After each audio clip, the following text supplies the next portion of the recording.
Hi, good people. This is Deborah. I hope you're having a beautiful day today. Let me read the disclaimer. This video is a spiritual and symbolic exploration rooted in ancient, esoteric, and intuitive wisdom. It is not a traditional religious interpretation, nor is it bound by patriarchal dogma or mainstream academic mathematics.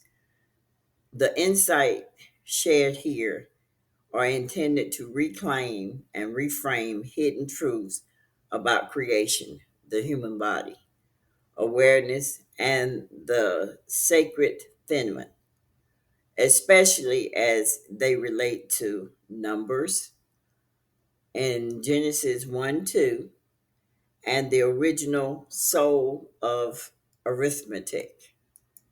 This content honors the inner self, the astral wisdom of the mother, and the spiritual science of being.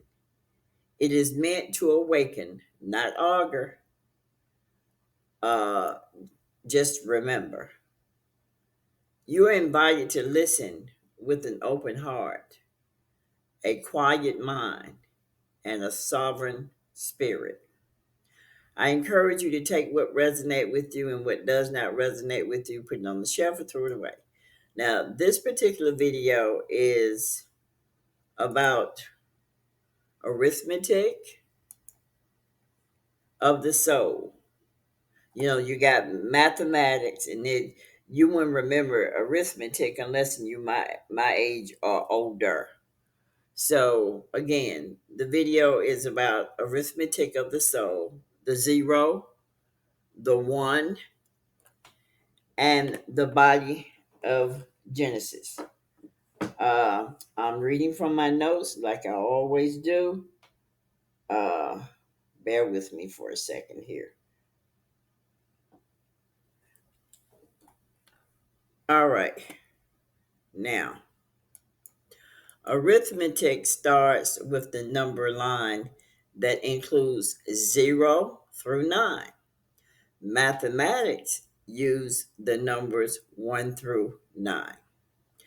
1 is manifested from the 0. The 0 is the beginning of life and symbolizes the infinite before anything can manifest.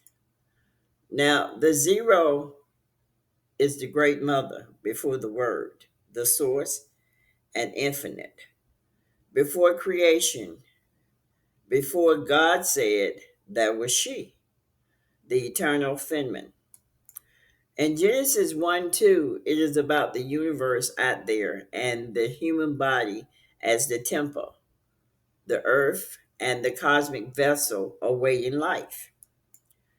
Now, the Egyptian mysticism, the Ka, which is Ka, is the soul.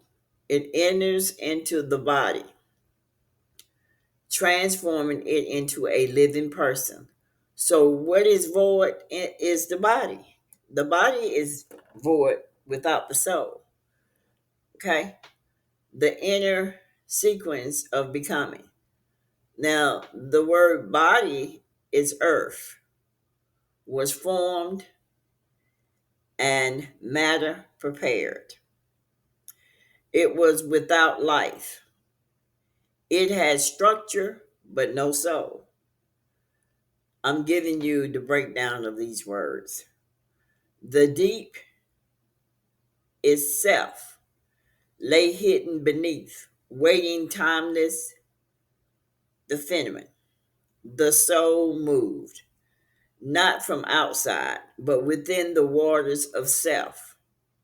This movement awakened the spirit. Awakeness arose. Awareness arose. Spirit activated the mind, and the mind governs the body. The word arithmetic comes from Greek through Latin, and here's how it evolves. When you look at Greek, Greek is the art of counting from the number arithmos, with suffix ike, denotes a field of study in the modern English. Latin and arithmetica, adopted from the Greek, keep the same general meaning. Old French, arithmetic, passed into Middle East English. Middle English became arithmetic. Let's look at the meaning of the nothingness and the empty created by the patriarchals. Yeah, they created that. Infinite is never a empty. It's never a nothingness. But the patriarchal created that, and you're going to see why they created that. Now, the term nothingness emerged in English around 1630, combining nothing with the suffix to denote a state or quality. The word nothing itself traces back to the Old English as nathing, nothing. Okay, derived from nan, not one, meaning not one thing or no thing. This etymology underscores the notion of nothingness as a concept or absence that the paradoxically holds the potential for all things. Let's look at the word empty. The word empty has its origins in Old English as aemetting, meaning vacant or unoccupied. This term is related to aemetta, which signifies leisure or freedom from obligation. The evolution of empty from the state of leisure to one of vacancy suggests a transition from potentially to absence, highlighting the dynamic nature of emptiness. Now, I want you to know that the correcting the distortion of the patriarchal framing, the word void and without form, that's at the beginning in the book of Genesis. I think that's Genesis verse 1 2. uh the original spark, which is the soul of life. They'll tell you that the original spark is sperm, but no, they, as they always do, they change things. They have changed things. So the original spark is the soul of life, was not masculine and was never separated from the source. Who is the source? It was the great mother. The zero, which is the infinite.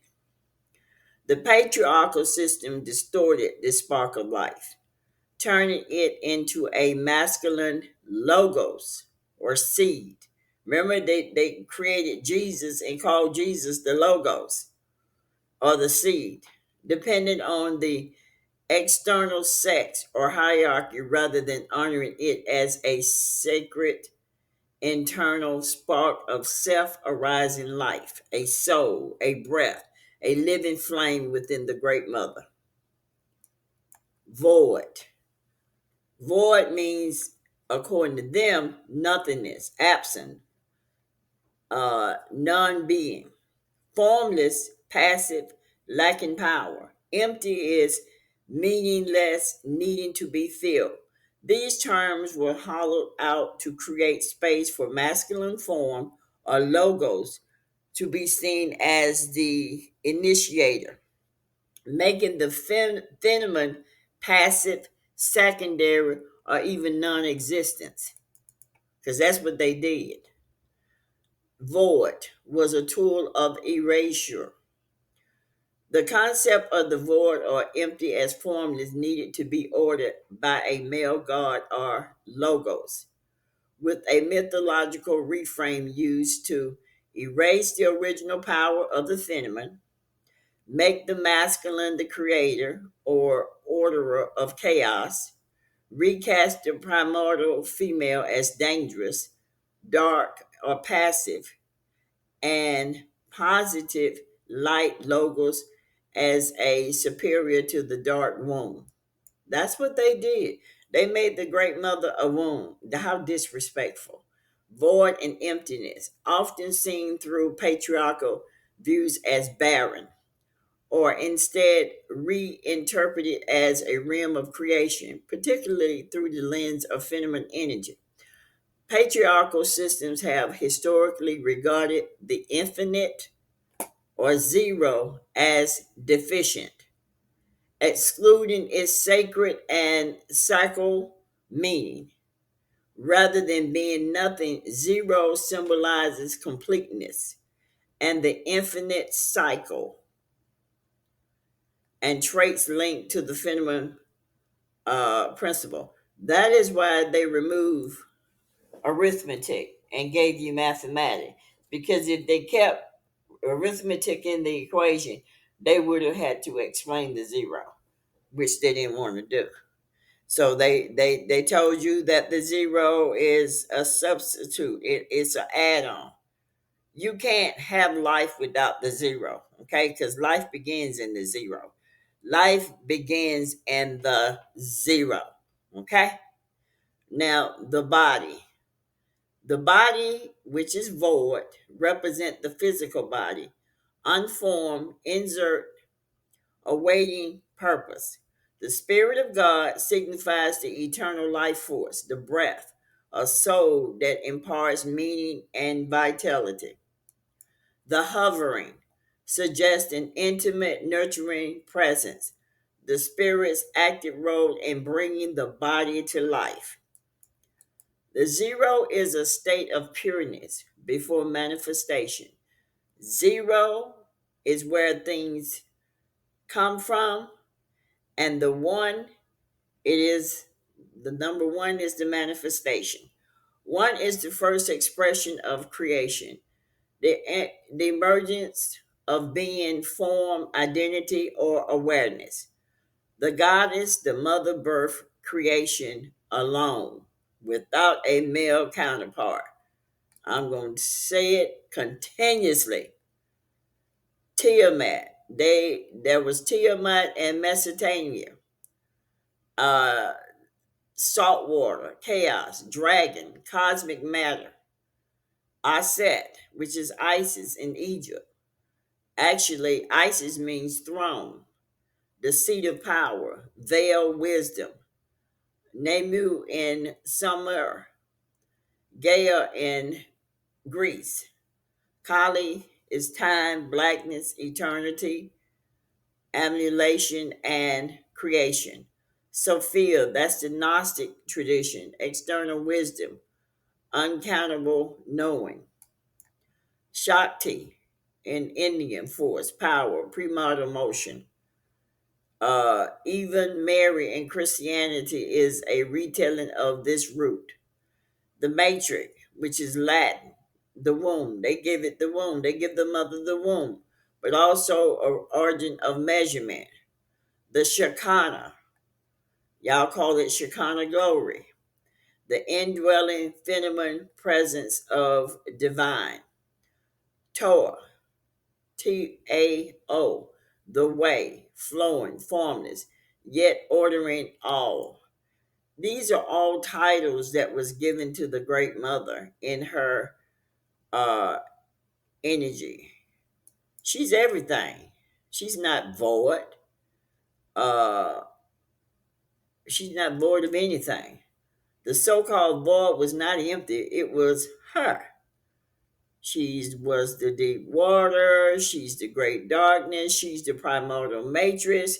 She's the infinite wound. She's everything. To call her a wound is still too small. Even calling her the great mother can fall short if we don't remember that she is beyond function. She's not your gender. She don't have sex. Y'all brought her down to having sex and all that craziness. And you even got the females calling saying the same thing. She is the all. She's the womb, she's the mind, she's the space, she's the sea, she's the fire, she's the field in which creation arises, and the intellect that guided. She's not simple, the container. She's the pattern, she's the pulse, she's the law, she's the dream, she's the memory. She's not waiting to be acted upon. She is self arising, self aware, self renewing. The O is complete in itself. It is whole, infinite, self contained. It does not lack. It contains all possibilities without separation. It does not need the one. It don't need the one. Notice at the last number in the system is 9, but they added the 10 and they put the 1 before the 0. 1 can't do anything without the 0, okay? Because the 0 don't need the 1 need the 0. All numbers need the 0 to manifest what it needs to manifest. Nothing gets manifest without the 0, okay? Now, O is not empty. It's fullness before division, wholeness before self awareness. One is the illusion of separation. The one is the point pulled out of the field, a self, a spark, a focus, but it can only be if it defines against and within something. That something is 0, the source, the space, the ground in which the one appears. Mathematical truth as a metaphor. 0 times 1 equals what? 0. The 1 disappears in the source. 1 divided by 0, undefined, impossible because 1 cannot stand without the 0. Please hear what I'm saying. The sacred insight. The feminine source, 0, is whole unto herself. The masculine, 1, is only possible through her. She's not the helper, she's the ground of being. The O does not need the 1, but every one, every God, every word comes from her. Now, O is before the 1, the hidden origin. In counting, we often start at 1. But when did the 1 come from? Or where did the 1 come from? 0 precedes it silently. It is the invisible that gave life to the 1. The 1 emerges from 0, like a sound emerging from silence. After 1 through 9, the following number 10. What is 10? 1 and 0. The spark, which is the seed, returns to the source, the 0, the infinite, the great mother.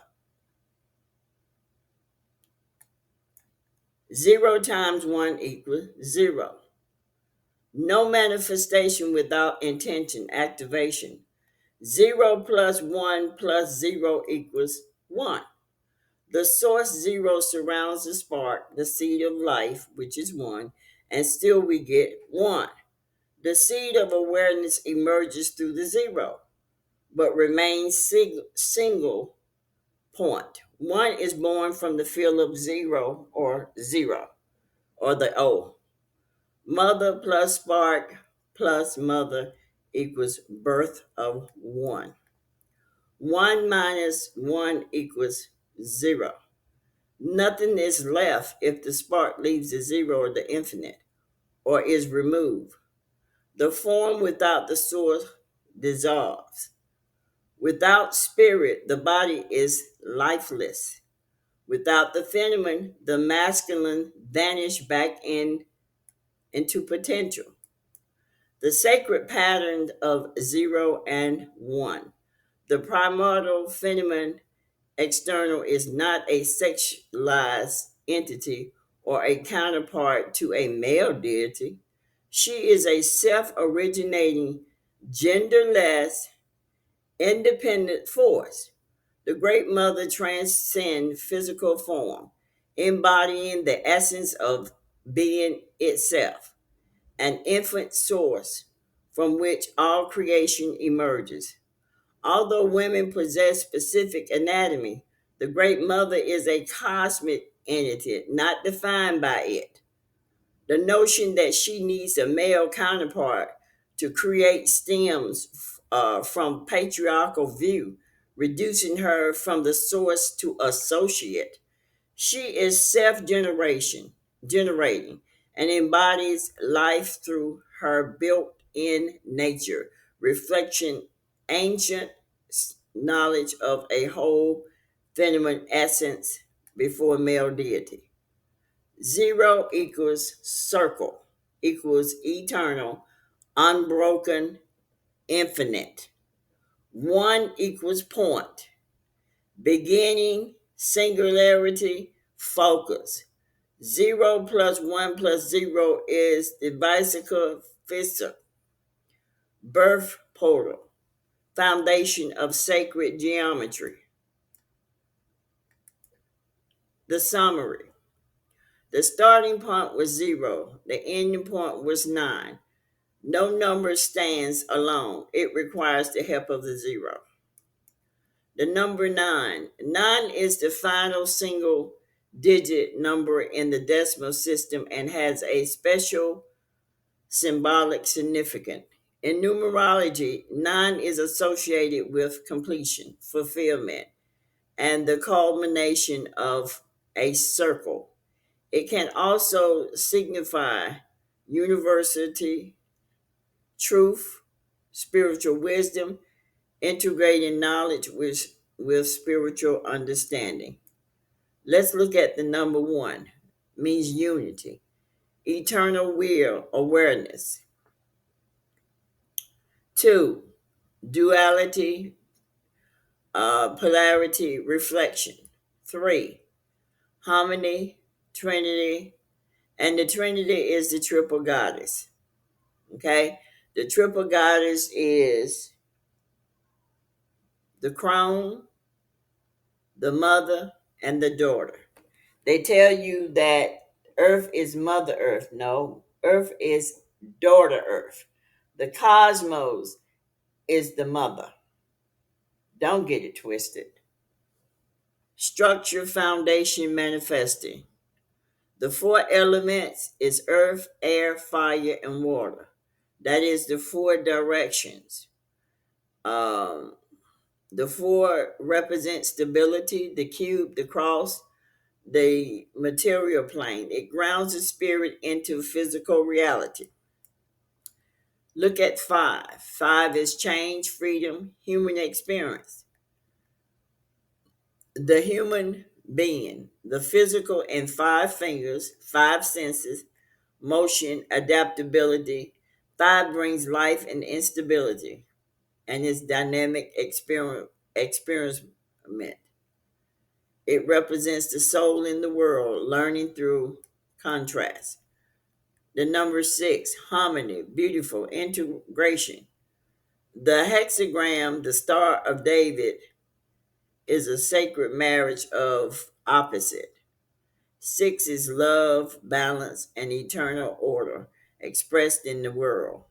In Kabbalah, it corresponds to Tarif Rif, beauty, heart center awareness.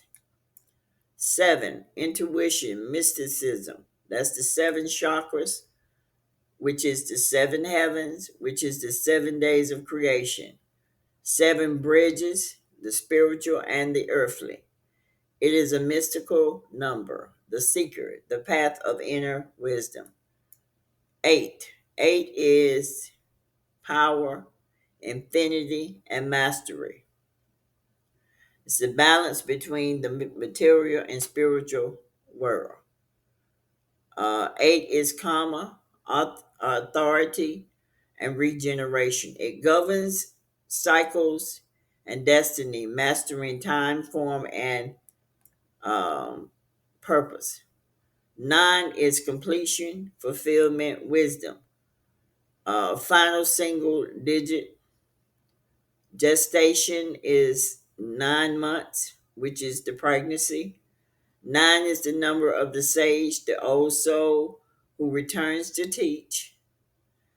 It signals completion before a new cycle. 10, return to the one, new cycle, eternal order. 1 and 0 reunited, unity emerging from the zero, infinite, the zero again. 0, 1 is the completion and beginning. It contains all the that came before, and the circles back to zero, reborn as a higher on a higher level. I wanted to bring this to your attention because a lot of times the patriarchal always do things for purpose. They can't hide anything that's sacred no more because the great mother is revealing everything. So take a look at this and just keep in mind arithmetic came before mathematics because the number presides structure. Spiritual traditions, numbers are primal forces and they exist as a cosmic truth, even before formal systems or mathematics arise. Do understand that. Okay, good people. Until the next time, take care.